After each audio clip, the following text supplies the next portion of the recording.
ஆண்டவராக இயேசு கிறிஸ்துவின் நாமத்திற்கு மகிமை உண்டாவதாக. இந்த நல்ல நாளிலே உங்கள் யாவரையும் நான் வாழ்த்துகிறேன். இந்த நாளின் தியானத்திற்கு என்று தெரிந்து கொள்ளப்பட்ட வேத பகுதி மத்தேயு சுவிசேஷம் 5ஆம் அதிகாரம் 45ஆம் வசனம். Matthew chapter 5 verse 45. இப்படி செய்வதினால் நீங்கள் பரலோகத்தில் இருக்கிற உங்கள் பிதாவுக்கு புத்திரராய் இருப்பீர்கள். அவர் தீயோர் மேலும் நல்லோர் மேலும் தமது சூரியனை உதிக்க பண்ணி நீதி உள்ளவர்கள் மேலும் அநீதி உள்ளவர்கள் மேலும் மழையை பெய்ய பண்ணுகிறார். ஆமேன். பிரியமானவர்களே, நாம் வாசிக்க கேட்டதான இந்த வார்த்தைகள் இயேசுவானவர் மலை பிரசங்கத்தின் போது சொல்லப்பட்ட வார்த்தைகள் என்பதை நாம் அறிந்து கொள்ள வேண்டும். எந்த சூழலிலே இதை சொல்லுகிறார் என்று சொன்னால், ஒரு கர்த்தருடைய பிள்ளை அவன் எப்படிப்பட்டவனாய் வாழ வேண்டும் என்று சொல்லி அவனுடைய அன்றாட வாழ்க்கையிலே அவன் கடைபிடிக்க வேண்டிய சில கற்பனைகளை இங்கே போதிக்கிறார். அவனுடைய மனப்பாங்கு, அவனுடைய ஆட்டிடியூட் எப்படி இருக்க வேண்டும் என்பதற்காக இந்த மலை பிரசங்கத்தின் போது ஆண்டவர் அநேக காரியங்களை போதனையாக போதித்து கொண்டிருக்கிறார். அப்படி போதிக்கும் வேளையில தான் இந்த 44ஆம் வசனத்தை வாசிக்கிறோம். நான் உங்களுக்கு சொல்லுகிறேன், உங்கள் சத்துருக்களை சிநேகியுங்கள், உங்களை சபிக்கிறவர்களை ஆசீர்வதியுங்கள், உங்களை பகைக்கிறவர்களுக்கு நன்மை செய்யுங்கள், உங்களை நிந்திக்கிறவர்களுக்காகவும் உங்களை துன்பப்படுத்துகிறவர்களுக்காகவும் ஜெபம் பண்ணுங்கள் என்று ஒரு கடினமான காரியத்தை இங்கே இயேசுவானவர் அன்றாட வாழ்க்கையிலே நாம் கடைபிடிக்க வேண்டிய ஒரு காரியமாக நம்மளுடைய மனப்பாங்கு, நம்முடைய ஆட்டிடியூட் எப்படிப்பட்டதாக நம்முடைய சத்துருக்களிடத்திலும் நம்முடைய விரோதிகளிடத்திலும் நமக்கு வேண்டாத மக்களிடத்திலும் நம்முடைய மனப்பாங்கு எப்படிப்பட்டதாக இருக்கிறது என்பதை குறித்தும் இங்கே ஆண்டவர் அழகான ஒரு காரியத்தை சொல்லிக் கொடுக்கிறதை நாம் பார்க்கிறோம். இப்படி சொல்லிவிட்டு தான் ஆண்டவர் சொல்கிறார், இப்படி செய்வதனால் நீங்கள் பரலோகத்தில் இருக்கிற உங்கள் பிதாவுக்கு புத்திரராய் இருப்பீர்கள் என்று சொல்கிறார். பிரியமானவர்களே, நாம் இன்றைக்கு பறைச்சாற்றுகிறோம், நாம் மாறு தட்டி கொள்ளுகிறோம், நான் பரலோகத்தில் இருக்கிற பிதாவுக்கு பிள்ளையா இருக்கிறேன், என் பிதாவாகிய தேவனே என்று சொல்லி ஆண்டவரை நோக்கி கூப்பிடுகிறோம். ஆனால் நம்முடைய வாழ்க்கையில நாம் அப்படி நடக்கிறோமா? ஆண்டவர் இப்படி செய்வதினால் என்று சொல்லி இருக்கிறாரே, ஆதலால் நாம் இப்படி செய்கிறவர்களாம் இருக்கிறோமா என்பதை நாம் நோக்கி பார்க்க வேண்டும். இதை சொல்லிவிட்டு கூடவே என்ன சொல்லுகிறார்? அவர் தீயோர் மேலும் நல்லோர் மேலும் தமது சூரியனை உதிக்க பண்ணி நீதி உள்ளவர்கள் மேலும் அநீதி உள்ளவர்கள் மேலும் மழையை பெய்ய பண்ணுகிறார். ஆண்டவரிடத்தில் பட்சபாதம் இல்லை. எல்லாருக்கும் ஆண்டவர் நன்மை செய்கிறவராக இருக்கிறார். ஆண்டவர் தீயோர் மேலும் நல்லோர் மேலும் சூரியனை உதிக்க பண்ணுகிறார் என்பதை நாம் இங்கே பார்க்கிறோம். ஆண்டவர் இங்கே பட்சபாதம் செய்து நல்லவர்களுக்கு மாத்திரம் சூரியனை உதிக்கச் செய்து கெட்டவர்கள், இந்த பூமியில தீயோராய் வாழ்ந்து கொண்டிருக்கிறவர்களுக்கு சூரியனை உதிக்கச் செய்யாமல் இருக்கவில்லை. ஆண்டவர் எல்லாருக்கும் சமமாக நன்மை செய்து கொண்டு வருகிறார் என்பதை நாம் புரிந்து கொள்ள வேண்டும்.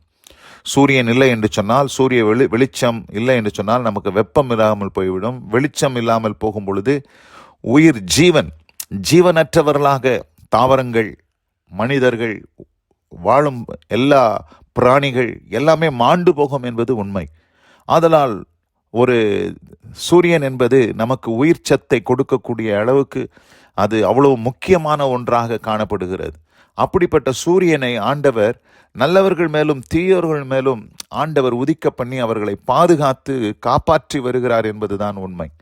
கூடவே அங்கே சொல்லுகிறார், நீதி உள்ளவர்கள் மேலும் அநீதி உள்ளவர்கள் மேலும் ஆண்டவர் மழையை பெய்ய பண்ணுகிறார். எந்த அளவுக்கு சூரிய உதயம் முக்கியமானதோ அந்த அளவுக்கு மழையும் முக்கியமானது. தாவரங்கள் ஒருவேளை சூரியனுடைய வெப்பத்தினால், வெளிச்சத்தினால் ஒருவேளை தாவரங்கள் வளர்ந்து வரலாம். ஆனால் அவைகள் போஷப்பாய் வாழ்வதற்கு, அவைகள் மகசூல் கொடுப்பதற்கு அங்கே மழை தேவைப்படுகிறது. ஜீவராசிகள் பிழைப்பதற்கு மழை தேவைப்படுகிறது. அவைகள் தண்ணீர் அருந்தி அவைகள் வாழக்கூடிய காரியங்களுக்காக தண்ணீர் தேவைப்படுகிறது. மனுஷர்களுக்கு தண்ணீர் தேவைப்படுகிறது. விவசாயத்துக்கு தண்ணீர் தேவைப்படுகிறது. அநேக காரியங்களுக்கு தண்ணீர் இல்லாமல் ஜீவனே பண்ண முடியாத அளவுக்கு தண்ணீர் ஒரு அத்தியாவசியமான தேவையாக காணப்படுகிறது என்பதை அறிந்திருக்கிறோம். அந்த தண்ணீரை ஆண்டவர் தீயோர் மேலும் நல்லோர் மேலும் ஆண்டவர் பெய்ய பண்ணுகிறார். நீதி உள்ளவர்கள் மேலும் அநீதி உள்ளவர்கள் மேலும் ஆண்டவர் அந்த மழையை பெய்ய பண்ணுகிறார் என்பதை பார்க்கிறோம். மழை இல்லை என்று சொன்னாலே வறட்சி உண்டாகிவிடும், பஞ்சம் உண்டாகிவிடும். ஆனால் அந்த பஞ்சமில்லாமல் வாழ்வதற்கு ஆண்டவர் எல்லார் மேலும் ஆண்டவர் சமமாக மழையை பெய்ய பண்ணுகிறார் என்பதை நாம் புரிந்து கொள்ளலாம். இதிலிருந்து நாம் என்ன கற்றுக்கொள்கிறோம்? ஆண்டவருடைய மனப்பாங்கு, ஆண்டவருடைய ஆட்டிடியூட், ஆண்டவர் எப்படிப்பட்டவராய் இருக்கிறார் என்பதை நாம் புரிந்து கொண்டு நாம் ஆண்டவரிடத்தில் நாமும் அப்படிப்பட்டவராய் நடக்க வேண்டும் என்பது ஒரு பக்கம் இருந்தாலும், இன்னொரு பக்கத்தில் நாம் அநேக நேரங்களிலே கவலைப்படுகிறோம். ஆண்டவரே, இந்த ஒரு சகோதரன் இன்னும் ரட்சிக்கப்படவில்லை, இந்த ஒரு சகோதரி இன்னும் ரட்சிக்கப்படவில்லை. ஒருவேளை இந்த செய்தியை கேட்டுக்கொண்டிருக்க அன்பான சகோதரி சகோதரியே, உங்கள் குடும்பத்திலேயோ அல்லது உங்களுக்கு தெரிந்தவர்கள், உங்களுக்கு அறிமுகமானவர்கள் யாரோ ஒருவேளை அவர்கள் துர்புத்தி உள்ளவர்களாக, துஷ்டத்தனமாக ஒருவேளை வாழ்ந்து கொண்டு கெட்ட பழக்க வழக்கங்களிலே தங்களையும் கெடுத்துக்கொண்டு மற்றவர்களையும் கெடுத்துக்கொண்டு வாழுகிற ஒரு வாழ்க்கையை ஒருவேளை வாழ்ந்து கொண்டு இருக்கலாம். அப்படி வாழ்கிறவர்கள் ரட்சிக்கப்பட வேண்டும் என்று சொல்லி நீங்கள் பலமுறை அவர்களுக்கு நீங்கள் ஆலோசனை சொல்லி இருக்கிறீர்கள், அவர்களிடத்தில் போய் சுவிசேஷத்தை அறிவித்திருக்கிறீர்கள். ஆனால் அவர்கள் அவைகளெல்லாம் புறக்கணித்து விட்டு அவர்கள் தாங்கள் வாழுகிற வாழ்க்கையிலே தங்கள் வழியிலே அவர்கள் போய்கொண்டு இருக்கிறதை நீங்கள் பார்த்து துக்கப்பட்டு ஒருவேளை வேதனைப்பட்டு கொண்டிருக்கலாம். நாம் புரிந்து கொள்ள வேண்டிய மிக முக்கியமான காரியம் என்னவென்று சொன்னால், அந்த குறிப்பிட்ட சகோதரனுக்காக நீங்கள் ஜெபியுங்கள். நாம் ஜெபிக்க வேண்டும். ஜெபிக்க வேண்டியது நம்முடைய கடமை. ஆனால் கவலைப்பட வேண்டிய அவசியம் இல்லை. ஏனென்று சொன்னால், அவனையும் வாழ வைக்கிறது ஆண்டவர் தான் வாழ வைத்து கொண்டிருக்கிறார். அவன் சாப்பிட்ற சாப்பாடு அவனுக்கு செரிக்குதுன்னா அது தேவனுடைய கரம் அந்த காரியத்தை செய்கிறபடினால்தான் அவனுடைய சாப்பாடே அவனுக்கு செரிமானமாகுது. அப்போது அவனை ஆண்டவர் கைவிட மாட்டார். நீங்கள் பயப்படுறீங்க, எனக்கு என்னுடைய இனத்தான், எனக்கு நெருங்கிய ஒருவன் வீணாய் கண் பார்க்க கெட்டு போகிறானேன்னு சொல்லி நீங்கள் கவலைப்படுறீங்க. ஆனால் ஆண்டவர் அவனையும் பிழைப்பூட்டுகிறார் என்பதை தான் நீங்கள் புரிந்து கொள்ள வேண்டும். அவனையும் ஆண்டவர் நோக்கி பார்க்கிறார் என்பதை தான் நாம் புரிந்து கொள்ள வேண்டும். அவன் தீயோர் தான், அவன் ஒரு தீய சேஷ்டை செய்கிறவன் தான், அவன் அநீதி உள்ளவன் தான். ஆனாலும் கர்த்தர் அவனையும் நோக்கி பார்க்கிறார் என்பதை தான் நாம் புரிந்து கொண்டு ஆண்டவரிடத்தில் ஒப்பு கொடுத்து விட்டு நாம் ஜெபித்து நாம் கவலைப்படாமல் வாழ்வோம். ஏனால் நிச்சயமாக ஆண்டவர் ஒரு நாளிலே அவனை ரட்சிப்பதற்கு, அந்த சகோதரியை ரட்சிப்பதற்கு ஆண்டவர் போதுமானவராக இருக்கிறார் என்பதுதான் உண்மை. ஆதலால் இந்த வசனத்தை கேட்ட நாம் யாவரும் கலங்காமல் பயப்படாமல் நாம் ஜெபிக்க வேண்டிய ஒரு அவசியம் நமக்கு இருப்பதினால் நாம் ஜெபிப்போம். நிச்சயமாக ஆண்டவர் நீங்கள் பாரப்படுகிற, நீங்கள் கவலைப்படுகிற அந்த சகோதரனையும் சகோதரியை ரட்சிப்பதற்கு தேவன் போதுமானவராக இருக்கிறார்.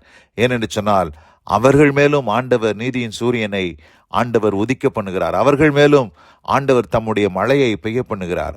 அவர்கள் மேலும் ஆண்டவர் கரிசனையாக இருக்கிறபடினால் அவர்களை கைவிட மாட்டார். அதனால் நாம் ஜெபிப்போம். நிச்சயமாக ஆண்டவர்களை ரட்சித்து ஒரு நாளிலே அவர்கள் தேவருடைய ராஜ்யத்திலே நிலை நிற்பதை நாம் பார்க்கும்போது நாம் கர்த்தரை ஸ்தோத்தரிப்போம் என்பதில் எந்த சந்தேகமில்லை. இந்த வார்த்தைகளை கேட்ட ஒவ்வொருவரையும் கர்த்தர் தாமே ஆசீர்வதித்து காப்பாராக. God bless you all. Amen, amen.